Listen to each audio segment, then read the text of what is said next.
Good evening, ladies and gentlemen. Welcome to the Duplex, New York's most historic cabaret. For the consideration of the people around you, we'll ask you to turn off any cell phones and electronic devices at this time, and we'd also like to remind you, no flash photography during the show. All right, now that we got that business out of the way, gentlemen, I need someone's middle name. Anyone? Alan. Adam. Great. Adam. Ladies, give me the name of the street you grew up on. What was that? Abigail.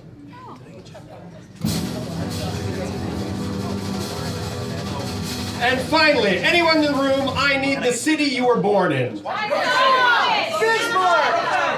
Bismarck! I heard Dallas. I'm going to go with Dallas. All right. We'll be ready to start in just 1 second.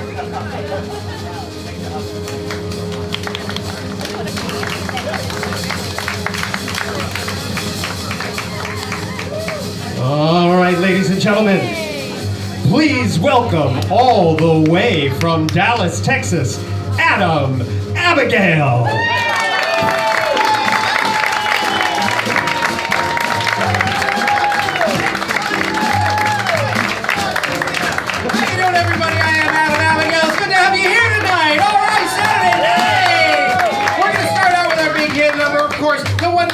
From our first album, the third song, the one that went all the way up to number 3 on the charts, and it is called Pie Eating Contest. That's right, that's what it's called. It's called Pie Eating Contest. It goes like this.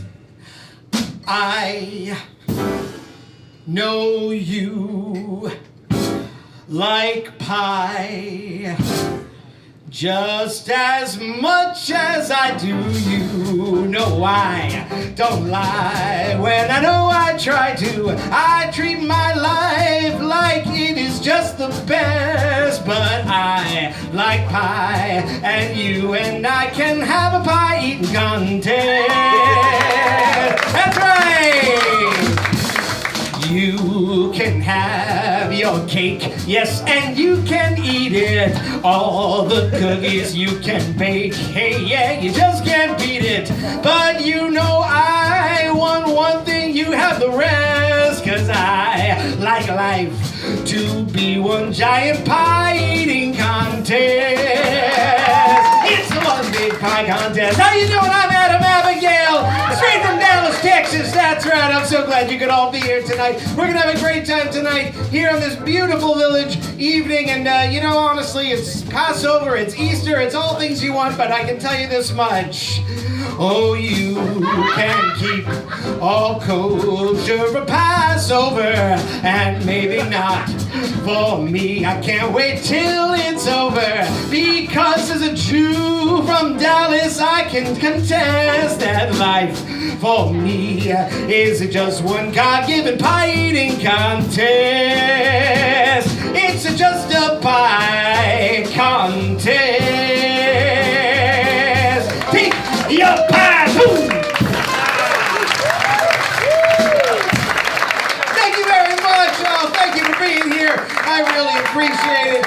Thank you so much. I am truly honored to have you here tonight. I am Adam Abigail. I am from Dallas, Texas. I dropped the accent a long time ago, didn't I, Phil? I got rid of that thing, but I still have a little bit of Dallas in my heart, especially when it comes to pie. You know, Dallas and their pies. I mean, I don't know if you all know that, but it's a secret that is not very well kept. You know, honestly, I'm so happy you're here tonight. It is a beautiful night. Spring is finally here. How about that?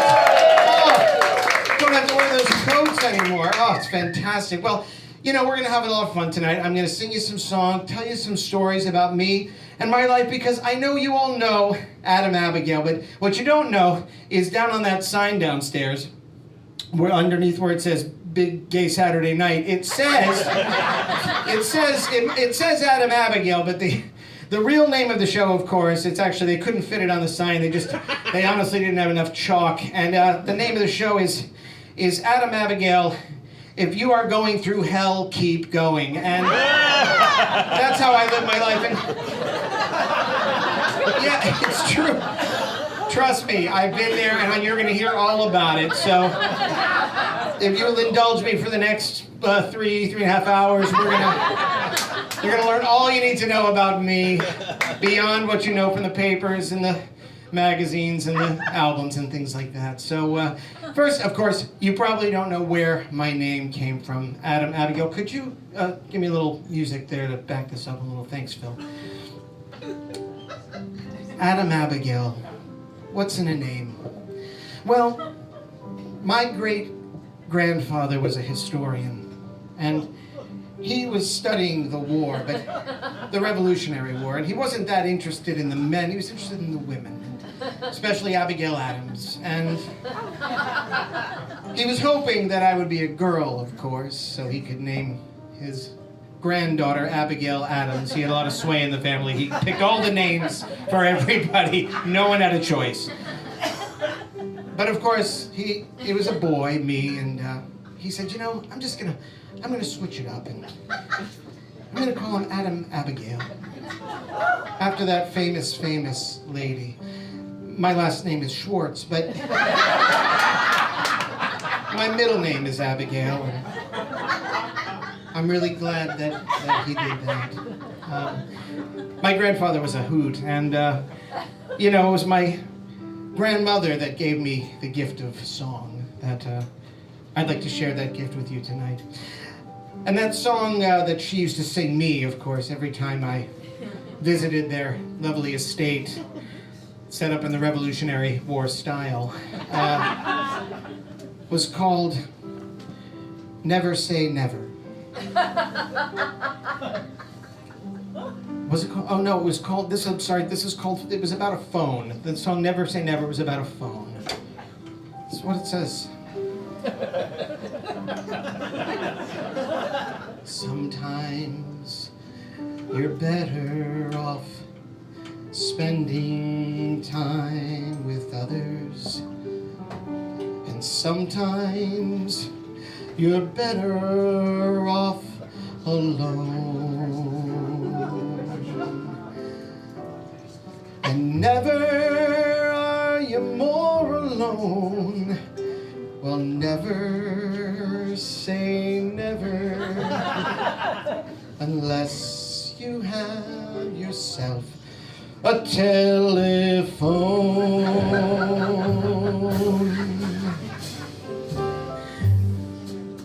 Can I get a little spot over here, please? Thomas? Thank you very much. When I was 7 years old, I remember going to my grandmother's house, and she didn't have a phone of her own. She had a party line. And sometimes when I was feeling all by myself, I'd pick up that phone and listen in on other people's conversations. I heard about the affair that the priest was having, and the bribery scandal that was going on at the local school, and relationships that were not really meant to be heard about. And I started talking to those people and giving them advice and letting them know that it's okay to live the life you want to live. You might think you'll never get what you want, but never say never. As long as you can talk to someone on that telephone, you'll be all right. So remember, when you're feeling bad and cold as a stone, never say never. Just pick up the telephone.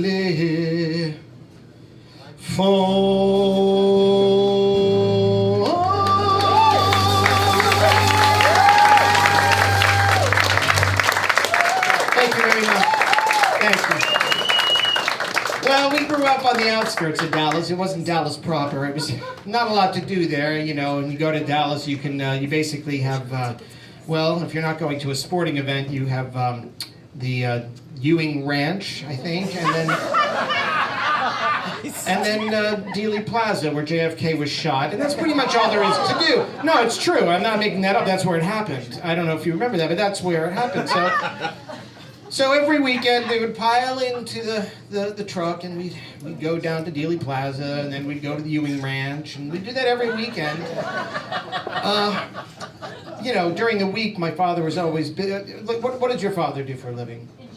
Yeah, engineer. Yeah, my father was an engineer too. No, it's true. And he was just so dedicated to his craft, and engineering was his thing. Not a train engineer, but he worked with wires and things and little things. And he built telephones. Actually, he built my grandmother's telephone.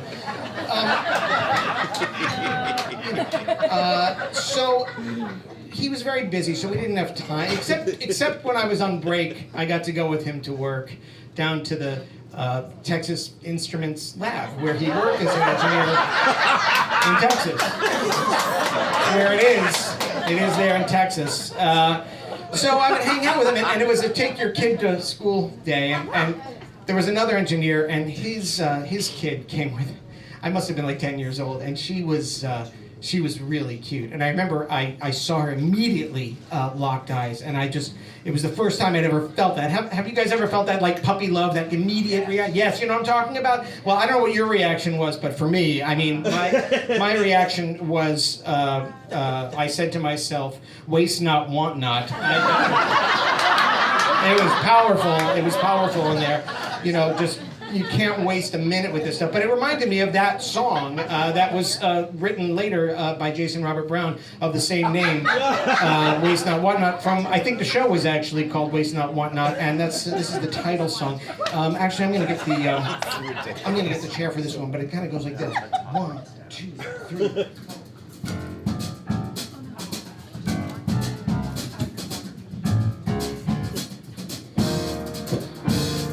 Oh yeah.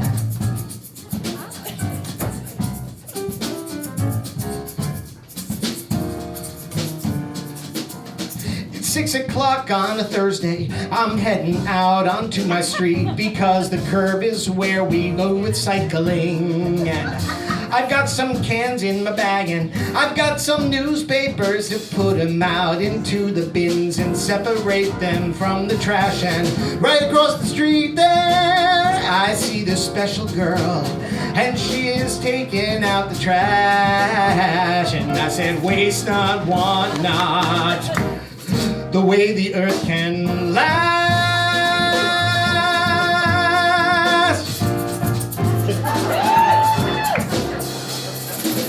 It's 10 years later and I'm still with that girl living across the street. And I said, hey, would you come with me to the fair? It's the eco-friendly fair and we can live a greener life. Would you come with me? Because I know you would like it there. And she said, I can't believe it, I was heading that way too. And I know taking out the trash, if you waste not, want not, maybe love can last. Maybe love can last. And now my head is swimming, I'm separating in my mind things that she would like and things that I can throw away. And maybe if I kept the good things and just threw out the bad, we'd win, we'd win.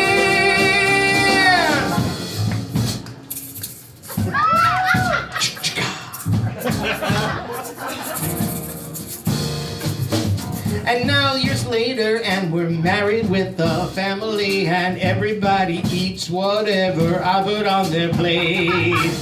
We don't throw out a thing, we know it's not good for the planet and it's really fun, in fact it's kind of great. And we all love to be there around the recycling bin and we know this is always true. If you waste not, want not, love can conquer you.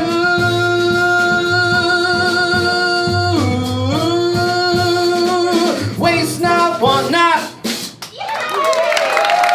Thank you very much. Thank you. Thank you. It's a love the Eco musical. It was the greenest musical on Broadway. They actually didn't print out programs, tickets, or anything. There was no advertising done whatsoever. I don't think it ever saw the light of day, but it had some great tunes. And that's one of my favorite things about it. But I knew that I was not going to stay in Texas long. I was going to be an engineer. So I left Dallas the first chance I got at 18 years old, and I headed out to the big city, Little Rock, Arkansas, where I knew there was a thriving scene for artists, musicians. I knew this was my dream, and I knew this is what I had to pursue. So I got to Little Rock, and I took the bus there to the Little Rock bus station, the Greyhound of Little Rock, which everybody, it's famous, I think it's from there, actually. That's where it started exactly. You might not know that. But it's true. And I went to the Little Rock bus station. I got off the bus. I had no idea what to do. And so I just started singing. I just started singing to the top of my lungs. I was immediately arrested. But while I was at the station, I was thrown into a jail cell. And I met this guy. And this guy gave me this one piece of advice. He said, if you really want to pursue your dreams, this is what I would tell you. He said, what would a wise person do in this moment? That's what he said. He said, think about what a wise person. He was basically calling me an idiot. And, I understood what he was saying because I kind of was an idiot. And, I'm still kind of accused every once in a while of being an idiot. And that piece of advice, what would a wise person do in this moment, is always very helpful. And there's actually a song by that title, and it goes a little something like this. Michael, this is Michael O'Brien back here today. Michael, would you give me a little something like that? That's right. Nice.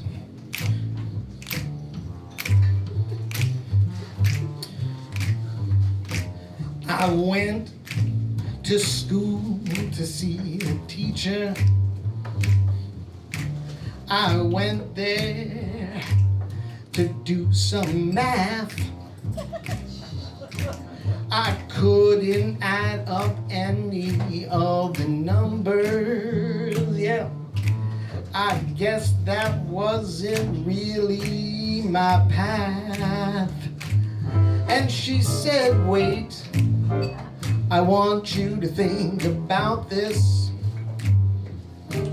I have some words that you might like to hear. I listened very closely to my teacher. She whispered this advice right in my ear. She said, look at those numbers and think, oh, what would a wise person do in this moment? Hey, sing with me, guys, will you? What would a wise person do right now? Yeah, come on now. I said, what would a wise person do in this moment? Oh, yeah, it's really not that simple anyhow. Yeah, so I went years later to take my IQ test. I filled out all those forms with my pen. I believe my number was just south of 50, yeah.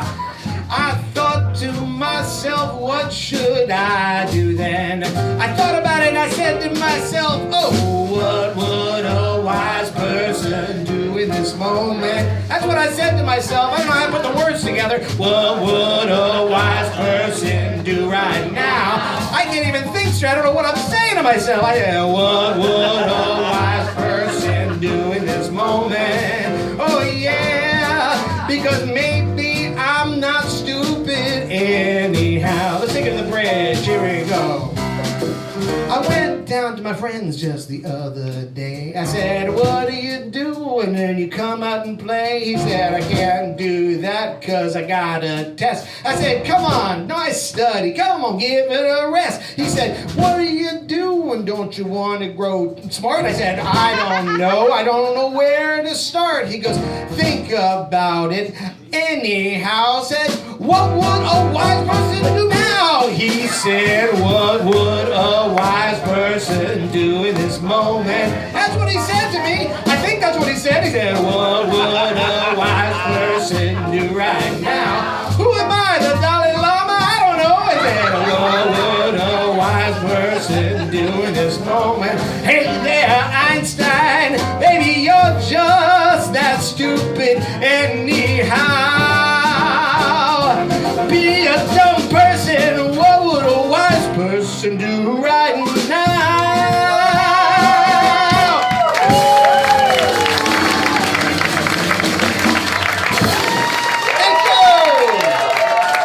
Thank you. I want to introduce my band to you right now. On the keyboard over here is Mr. Phil Orr.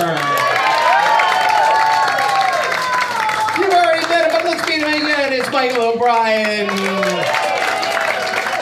And back here on the drums, once again, Mr. Sean Dixon. Oh, yes, it was fun. You know, I got to tell you, the best part about being in that jail cell was meeting these guys who were in the cell right next door. I was kind of amazed that you guys were still there. Anyway, my dad, the engineer, drove in from Dallas and bailed us out. I believe he gave them all calculators, logarithmic calculators, the police force, and they were thrilled. They let us all out, and I said, you know, you should be traveling with me. So we did. We actually we traveled around the South for quite some time, Little Rock and the area around Little Rock, and you know that area around Little Rock, and we know it really, really well. And one of the songs, we actually put together a couple songs. We got played on local radio down there quite a bit. And one of our favorites was this. This is one of my favorite songs. You know, I think this kind of says it all. And that is, you know, let me just explain why we were in Arkansas. Because you got to go through hell. You know, if you want to get to where you're going, you got to go through hell. And Arkansas is kind of hellish if you haven't been there, especially in the summer. And this is the song we did. We did this song called Wonderful. It's called Wonderful. It's actually called Wonderful Bicycle. It's called Wonderful Bicycle. And it goes a little something like this. Sean, would you give me a little... Thank you very much. All right. All right.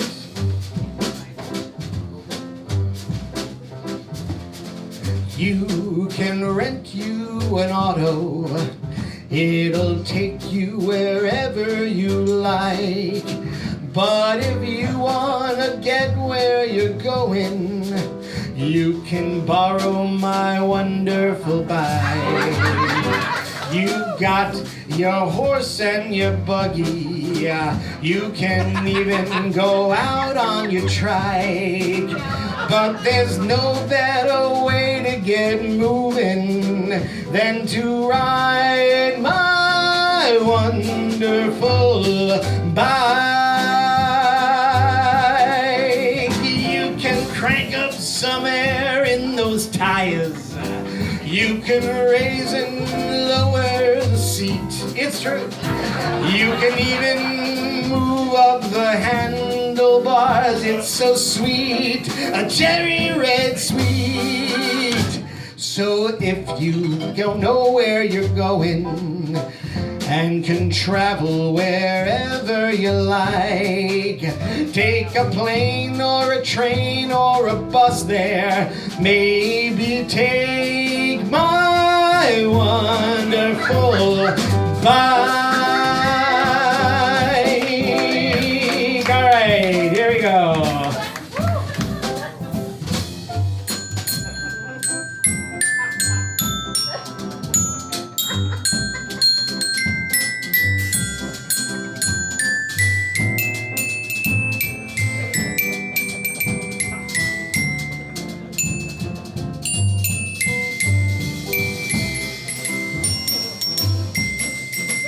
You can take yourself tomorrow. It'll get you wherever you like. Thank you, first grade. And if you don't know where you're going, it's too much. Oh, it's too much. So if you ring in the bell there, bring, bring, it's sweet. It's really I like. But if you just wanna be free, you can ride my wonderful bike. Let's take it down now. A wonderful bike, a wonderful bike, a wonderful bike, a wonderful bike. Ride my wonderful bike. Come on now, wonderful bike, a wonderful bike, a wonderful bike. I'm on my bike, riding my wonderful bike. E.T. likes it. Wonderful bike, a wonderful bike, wonderful bike, a wonderful bike. Riding my wonderful bike. Take it down, pedal soft, riding my bike, riding my bike, wonderful bike. It's on my bike, I got my bike, wonderful bike. Come on now, you got your bike, you got your bike, and you got your bike. We all got bike. Ride my wonderful bike, wonderful bicycle, a wonderful bike. Bring, bring. Thank you very much. Thank you very much. Wow, thank you very much. I really appreciate that. It means a lot because we actually, that's how we got around Arkansas, was on the bicycles. We couldn't rent a van. No one had a license. We were all under, we were still kind of, had been arrested, so no one would give us a license. But we still had a great time there. You know, we've been playing together, what, like 2.5 hours now, something like that? Something like that? True story. It's an absolutely true story. But in that time, we have traveled all over the world. We've had such great experiences, and where have we traveled? You know, we always talk about this. Sean and I were just talking about it upstairs. Is our favorite place to travel and play. We never pass up an opportunity to play here, and that, of course, is Schenectady. Love Schenectady, you know. So we'd like to do a little song about Schenectady. Now that we put together, actually, you might know this song, but.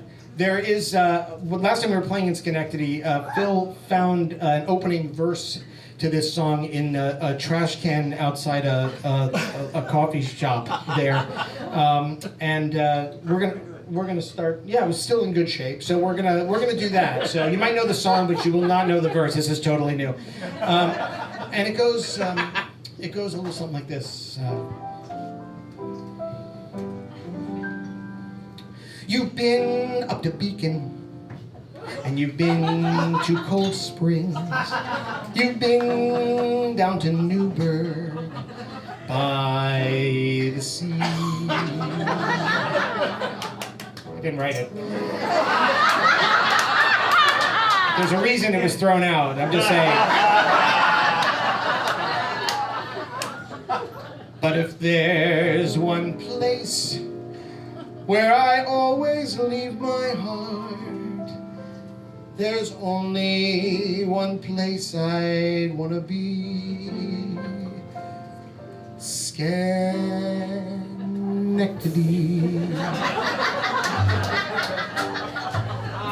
Right up in the Hudson Valley. Impossible to get to in the snow. It's really cold there in the winter, but the fall is so pretty. I recommend in October that you go. The leaves turn colors, not bad for a big city,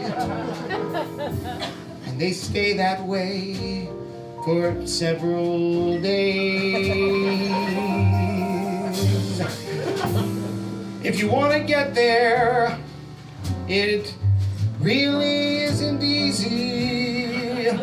In fact, there's only several ways. 1, 2, 3, Schenectady. Just a few hours from the city. If you get up to Albany, you've gone too far. So if you're not in New Windsor, and you're not in Petersfield, then Schenectady is where you are. Schenectady.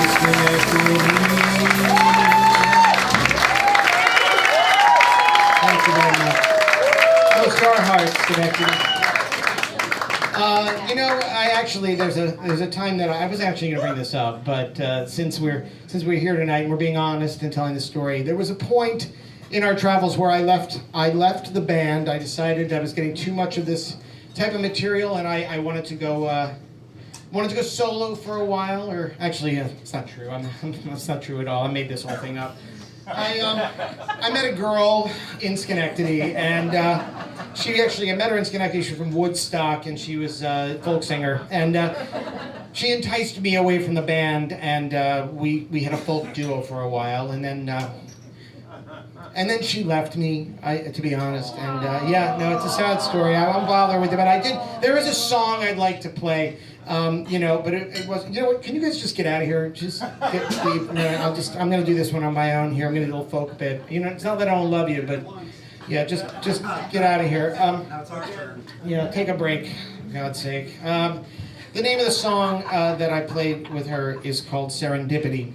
And if you'll just indulge me for 1 second here.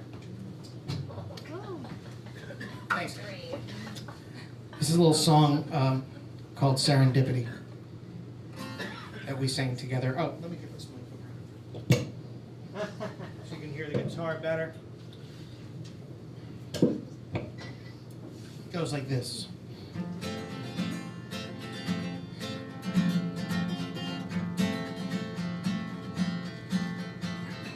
This is a song about two people in love.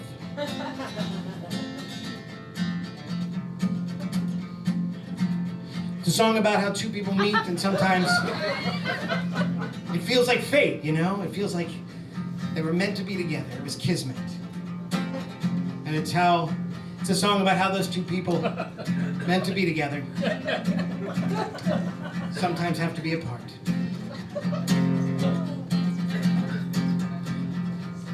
And it's a song about pain. It's a song about sorrow and loss. It's about finding each other again at the end. It's about how when you find each other, sometimes it's not the same as it was at first.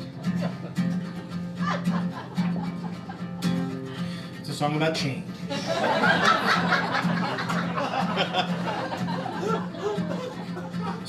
I'm not going to do this song. This is good. Can you come back? Can you just come back? Please, guys.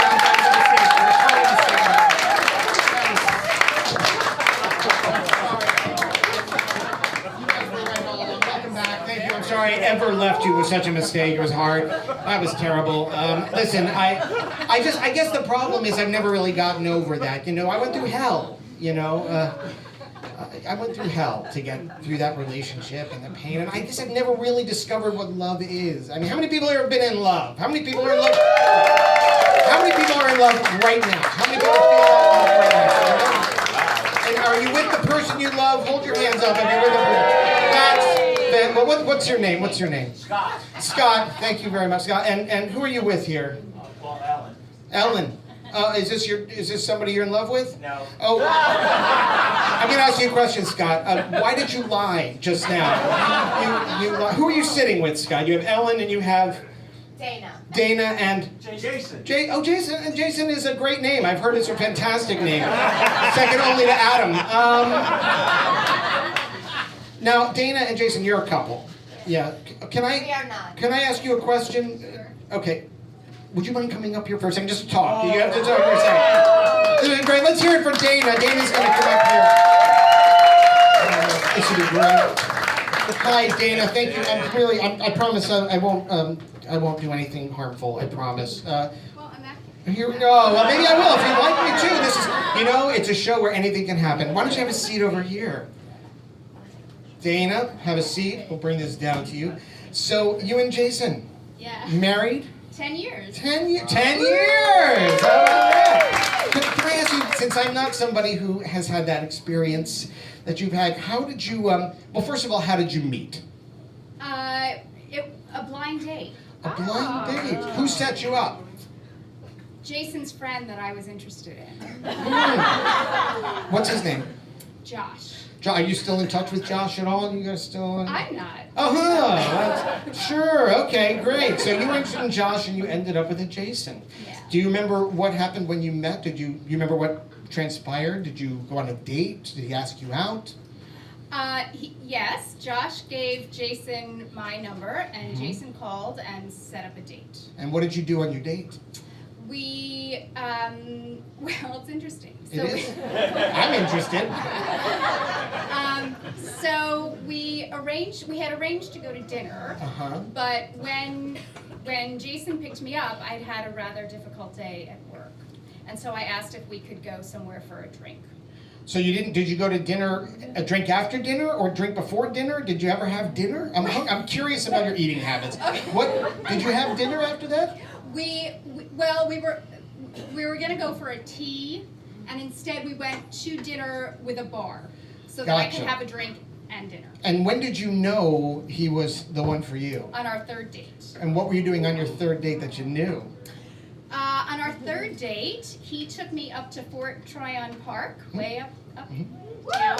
Yep. Yeah, let's hear it for Fort Tryon Park. Yeah, your hometown, right? Okay, good. And he had prepared a picnic lunch, because it's a beautiful vista overlooking the Hudson River, and he had prepared a picnic lunch. And I had mentioned to him at one of our previous dates, our first or second, that I always like to have my salad dressing on the side of my salad. And so he prepared this picnic basket and brought a Tupperware of salad with a separate bottle of salad dressing. That was nice, man. Nice. Good job there, Jason. Now, where did you get married? We got married in Tarrytown, New York. Tarrytown, on the way to Schenectady. I just want to point that out. What part? Not North Tarrytown, Sleepy Hollow? Oh, right, yeah, around that area. Around that area, Yes. okay. What stood out about, first of all, do you have any kids? Yes, we have a son. What's his name? Asher. Asher. Okay, that's great. And what attracted you, just real quick, what do you think attracted Jason to you? What would he say? My legs. Your legs initially. And that was it. He knew. He said, "Ned legs." All right. Well, thank you so much. I think, Dana, that's all I have for you. No, that's all good. Dana, everybody. Let's hear for Dana. Thank you so much. Jason, come here for a second. I need you up here. Let's hear for Jason. Here's Jason. I want to congratulate him. All right. Have a seat, Jason. All right.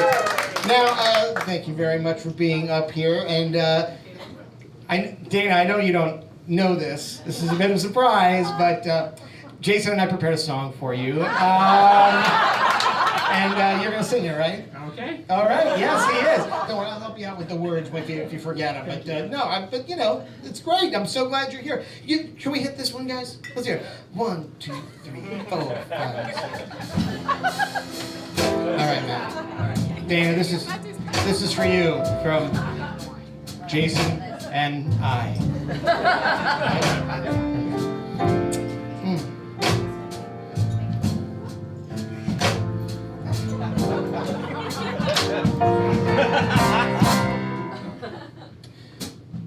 Girl, you've been on my mind for 10 years, going strong. I can't even tell you everything you mean to me. But I remember I remember, girl, when I first met you. Back in the day, your legs were all I could see.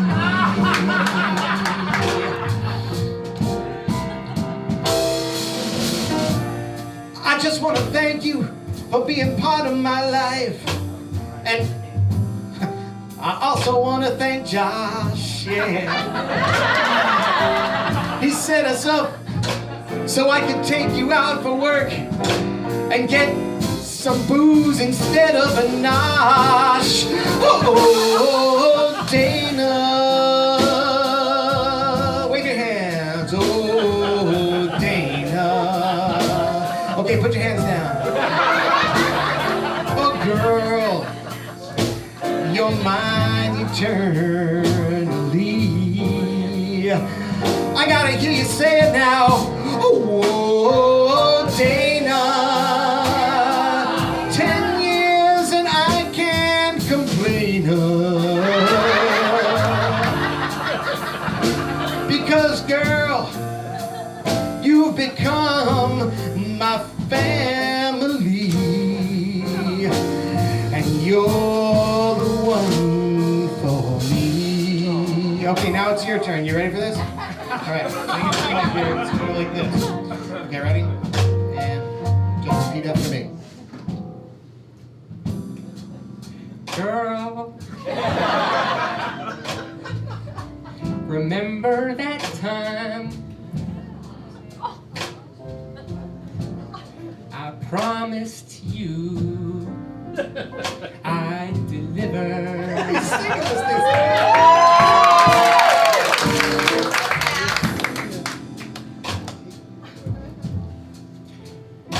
I'm gonna take you on a date.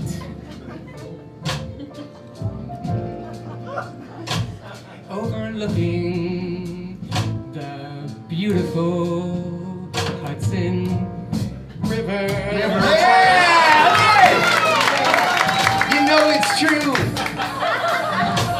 It's something I've never denied, girl. I love you just so much, just so much. I get you a salad and I put the dressing on the side.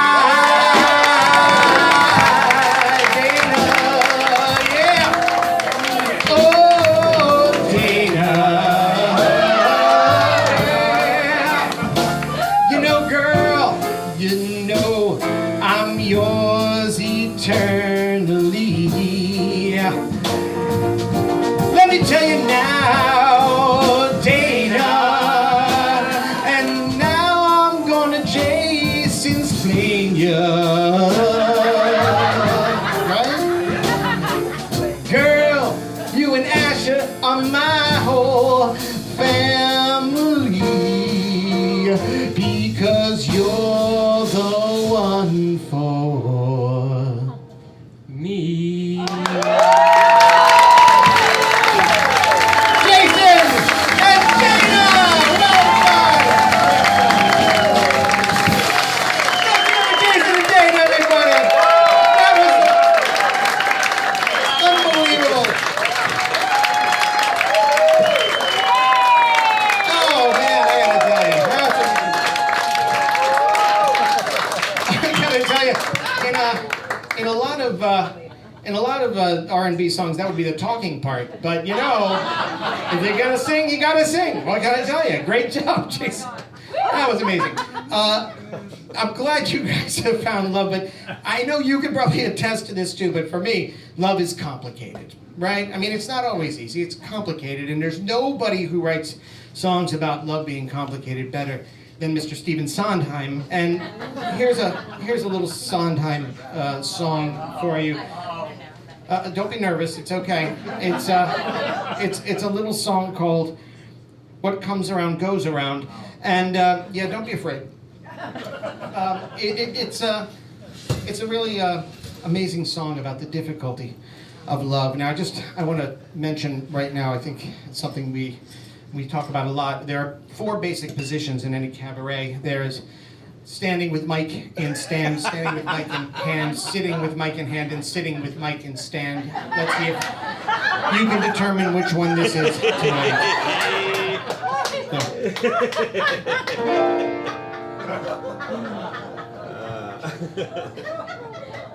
I've been an astronomer for so long now. I've studied the planets, I've studied the stars and the bodies, and I've studied your body as well. It's not hard to see that as the planets move away from me, they come back around again. And as you move away from me, will you come around? Or will you go around and come around and go around and come around in orbit around me, in orbit around this sedentary man? I planted myself inside this observatory, this beautiful, wide and open observatory. I can see everything in the universe, and the universe can see me. Why can't you see me?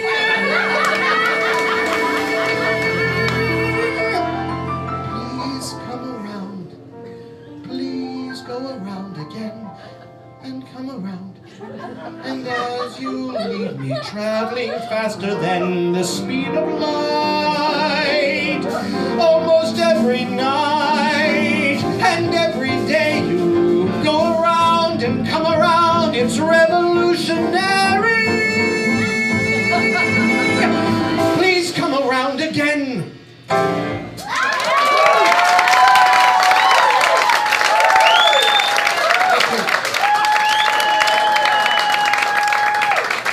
He's a master. He's a master. You know, I really enjoyed performing, and traveling outside of Arkansas was a big thrill for us at first. And no, Arkansas. We were in Little Rock. We moved from Dallas to Little Rock. I don't know if you were here a little while ago, but that's kind of what we were doing. And then we so I'm telling the story as it is. I had second thoughts. We were moving towards, we're moving Alabama, Mississippi. We're heading that direction towards the Panhandle, and I got a little freaked out. I wasn't sure if this is something I could do, and I thought about my father, the engineer. Came from a long line of engineers, even train engineers. I mean, I'm talking like the first railroads and things. But you know, Sean, can I borrow your hat? Would that be all right? Thanks very much.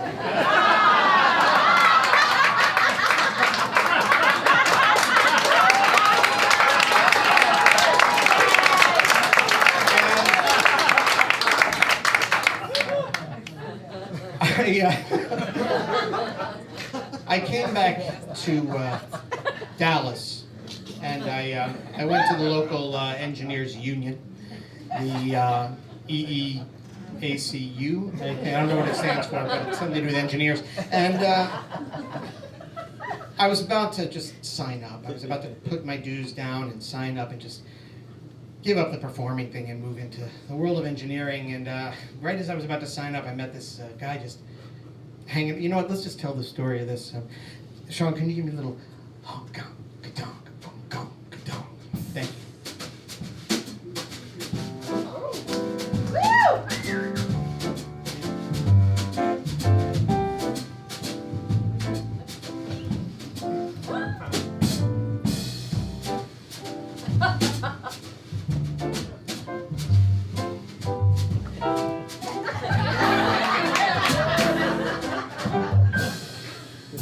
I used to spend a little time hanging round downtown. I met this old man there at didn't make a sound. After a while, he looked over to me and he said, "Hey, got a light?" I gave him some matches.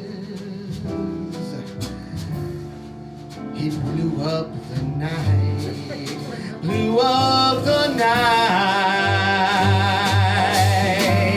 and he told me he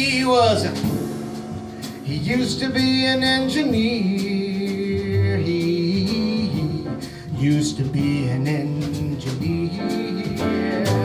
And I said, "Hey, Mr. Engineer, can I get a transistor, a resistor, or maybe just some wattage, Mr.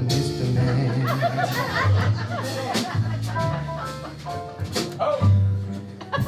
He told me he used to work on wires back in the day. He said, "I caused so many fires. Oh, they fired me right away." And I said, "Hey, that's not a problem. You can tell me of your tale." He said, "I got so many stories that they put me in jail, and that is no fair." And he told me, he said, "Son, I used to be a electrical engineer. I used to be a electrical engineer. Once upon a time, I used to be electrical engineer. Can I get a transistor, a resistor, or just a little wattage, Mr. Man?"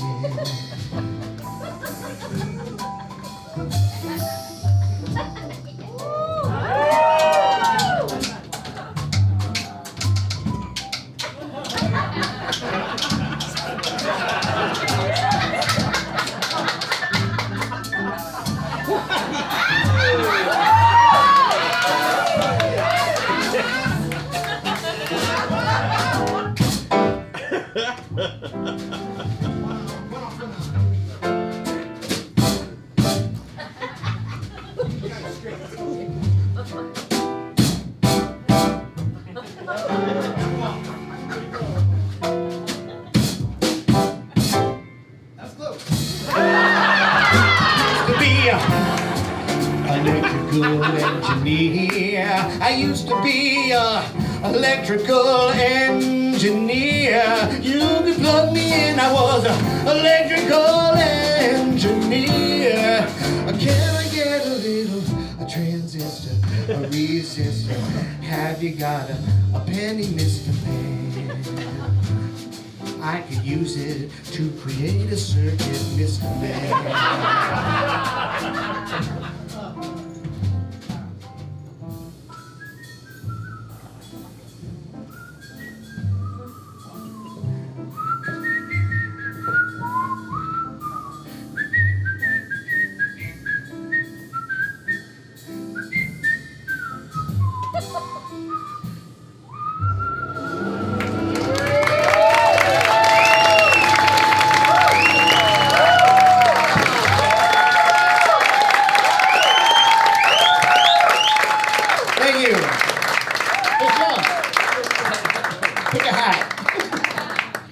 Wow, that was it was a sad time, but I took his advice, I got out.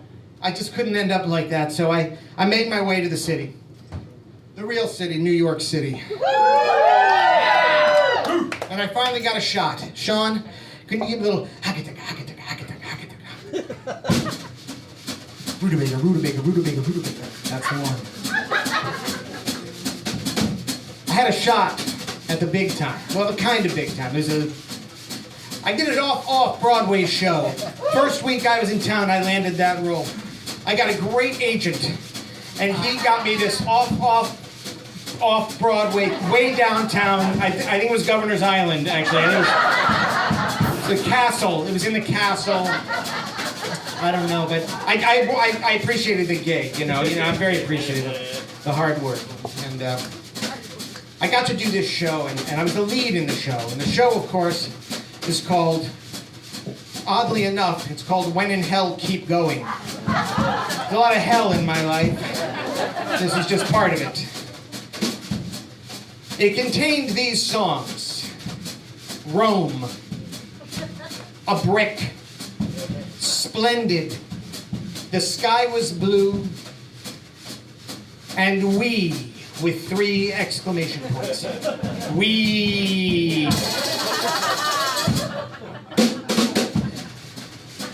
I'm going to do a medley of these songs for you right now.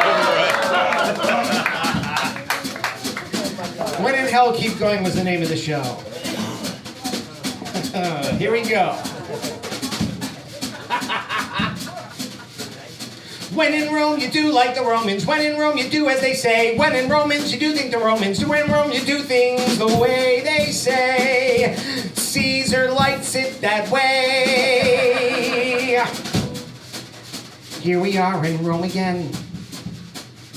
Here we are back home again.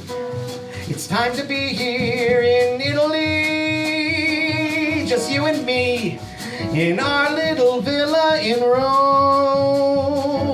This is our home. What was that? A brick! A brick! What was a brick doing? It came through the window. You mean the window with no glass? It's Rome, after all.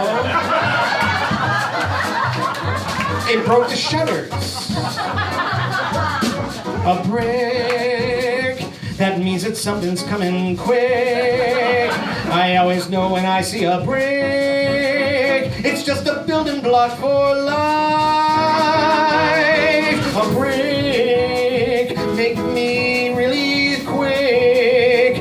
I can build up a house, or I can build castles just with one brick. Yeah, but who threw it? I thought you knew. No? Someone's telling us something. Someone telling us something. It's splendid. This perfect day is just so splendid. I'm building brick upon a brick. I know that I have to do this now. I'm gonna build a splendid city right outside of Rome. It's pretty, and I'll build it in this splendid house, this splendid castle, this splendid town just outside Rome, for me and for you. The sky was blue, the night was dark, and that's when we heard them coming. That's when we heard them coming. They're coming for war, just like before. They're coming to tear down our castles, knock down our bricks. We've got to protect this city from the Romans. Their legions can't be here in our way. I got it. We'll never be able to protect ourselves. We'll never be able to defend ourselves, except for these catapults. Put me in the catapult. Load me up with bombs. Load me up with fire. And shoot me at the Romans. I'm heading for the Romans, especially that Caesar. I'm coming for you, Caesar.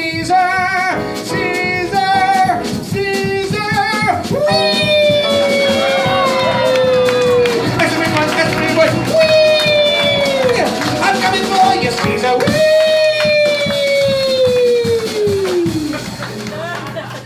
When you are in hell, keep going. There's nothing can stop you now. When you are in hell, the only way through it anyhow. Just get through the flames, and you will know soon. Once you're through hell, heaven will be there too.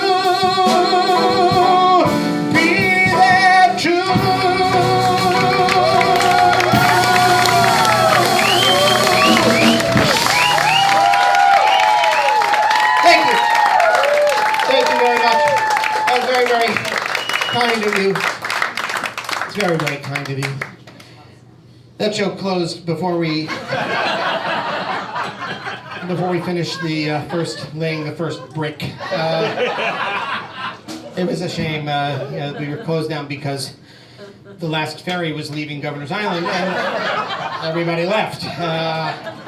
Didn't really work out, so I was very disappointed. I called my agents, but this was pre-beeper, so no one answered the phone. And so I just took the last ferry with the entire audience, still dressed in my Roman attire. And I wandered the streets of Manhattan. I got off the ferry and I just kept walking north. I walked through Battery Park and I walked through the financial district and I just kept going. And I remember stopping somewhere in the Flatiron district and I just sat down and leaned against a pole.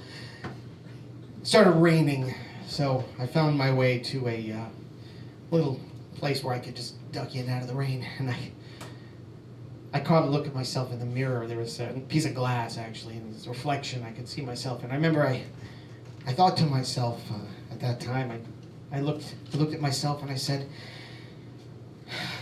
over my dead body. And here's that song.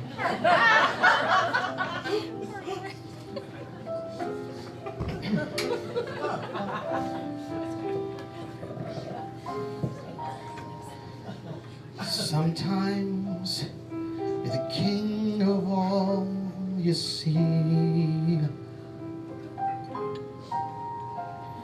Sometimes you look in the mirror and all you see is me.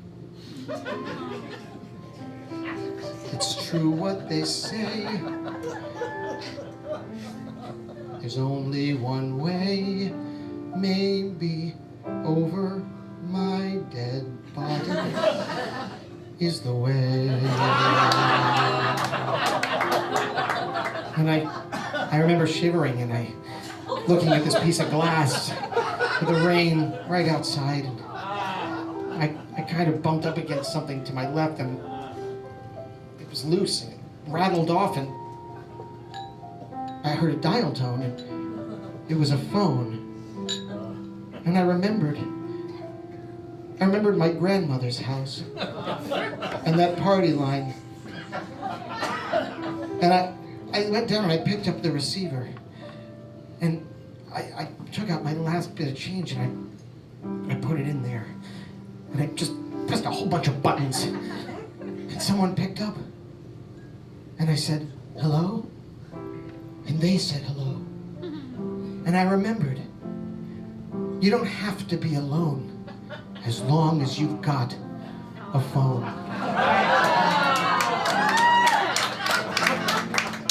And this is, sometimes in life, it's not what you know, 'cause some things aren't worth knowing. Sometimes it's true, you must go through hell, as long as you keep going. And heaven can call, the angels can sing, and sometimes you just don't know it. Just pick up the phone and give me a call. You know you've got it, so show it. If you go through hell, keep going.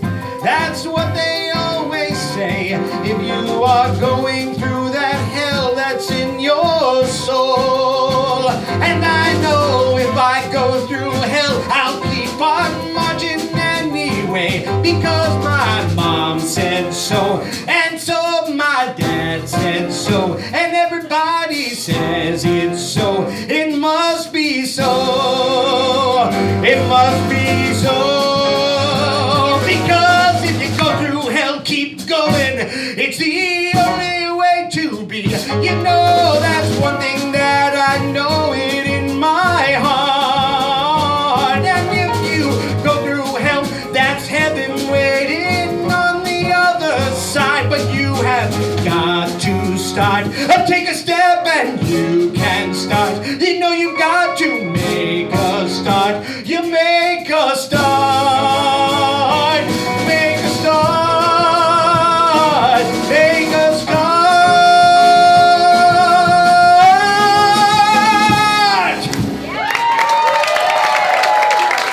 Thank you very much. I am Adam and Abigail. It's so glad to have you here tonight. Thank you. Thank you, another.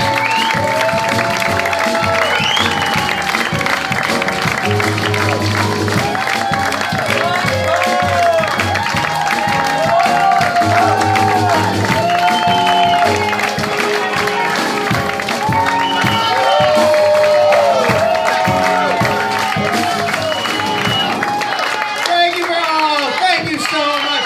Thank you. Let me just first, once again, introduce you, Phil and Michael and Sean. How about these guys? Fantastic.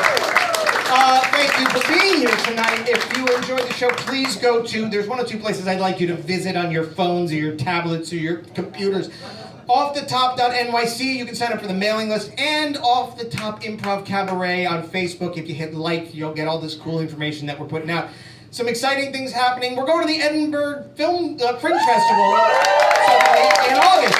Very excited to take our show there. Now, I don't like leaving my audience with just a little bit of rouse. I like to calm it down a bit. So I'd like to end, of course, with a lullaby, as I like to do here. And the lullaby is this lullaby is called Wear Sunscreen. Classic lullaby. And it goes a little something like this.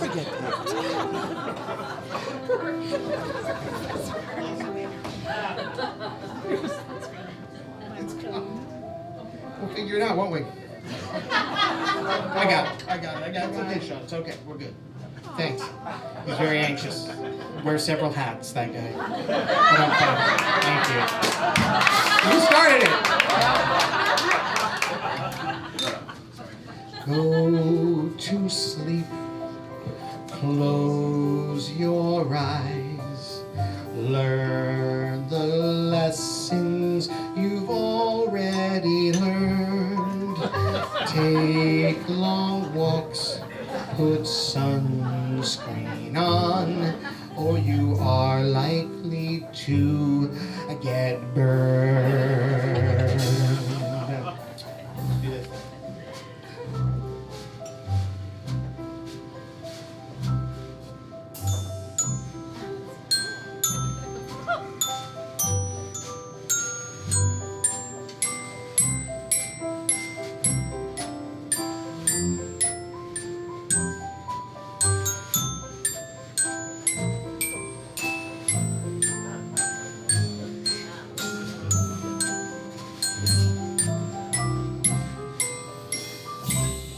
Close your eyes, go to sleep. It's morning will come, and we will have lots of fun. But of course, we'll stay indoors for the day to stop the harmful effects of the sun.